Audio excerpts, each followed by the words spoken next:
Yeah, 19th of August, about 12:30, and it's 101 degrees out already. Up here at my little building. This is the vinyl concrete patcher I like to use. It's got a real high compression strength. This stuff's real simple to use, just follow the directions closely. I put 8 measured ounces of water in one of my 2.5 quart buckets. Then I just use a coffee cup to transfer the product into that bucket while I'm stirring with I call this a soft rubber stirring paddle that goes on a drill motor.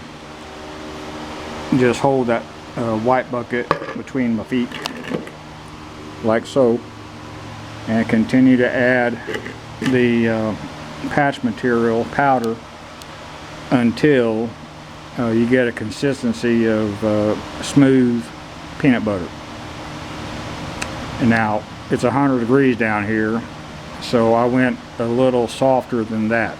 I put in about another 1/2 ounce of water. You don't take much water, and the reason I did that is because it's so hot where I'm working outside. This stuff's going to cook off real fast. Now on top of my columns, before I did that, I applied concrete adhesive, just with a little 2-inch chip brush, the concrete bonding adhesive. Did that first, and again, it's so freaking hot, that stuff dried in about 10 minutes. And then mixed up and applied my concrete patch. Now let me show you the end. Oh, my little cones came in.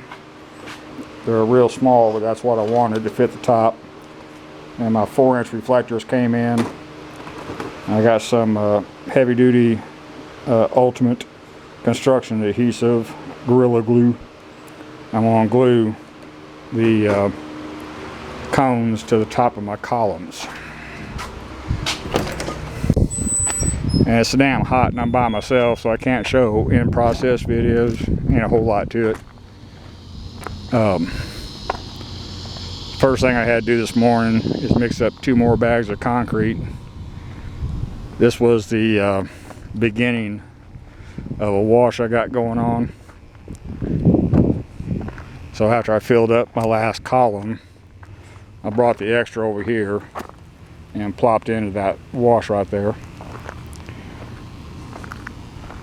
And over here on my columns,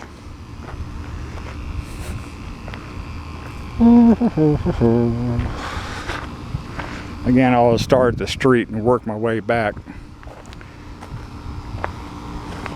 This was the last one I did. Then on down the row, and I get about 7 or 8 down here, or about halfway.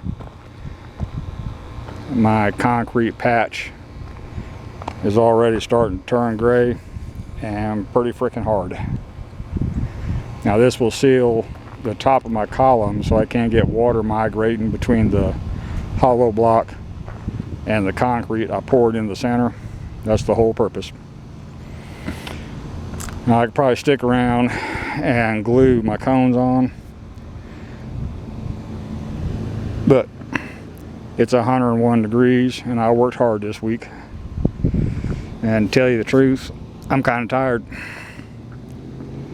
So I might let it set for a day or 2 before I come back and paint my columns and glue on my cones, put on my reflectors, etc. These things, they're hell for stout. It's going to take a vehicle to knock them over, but they're not too stout. So if somebody plows into one, I ain't going to kill nobody. And got a little waterer up here. I'll probably just sit in the little building and listen to the radio for a couple hours. Been watering this one spot here about an hour and a half, and it is just simply bone dry. So it could definitely use a drink. and poor old grass. But supposed to get up to 106, 108 today. I believe it. I left here yesterday to go pick up Gerda. It was 108. Miserable, miserably hot.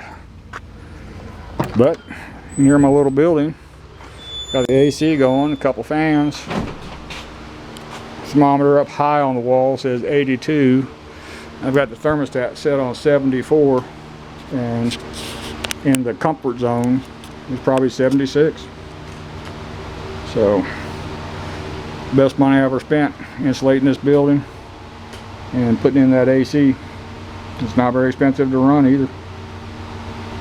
I got all my trash bagged up, and I still got to empty out and grab my Homer buckets. They're ruined, so I don't want to use them for anything else. I'll get cementous grit if I'm washing something or something like that.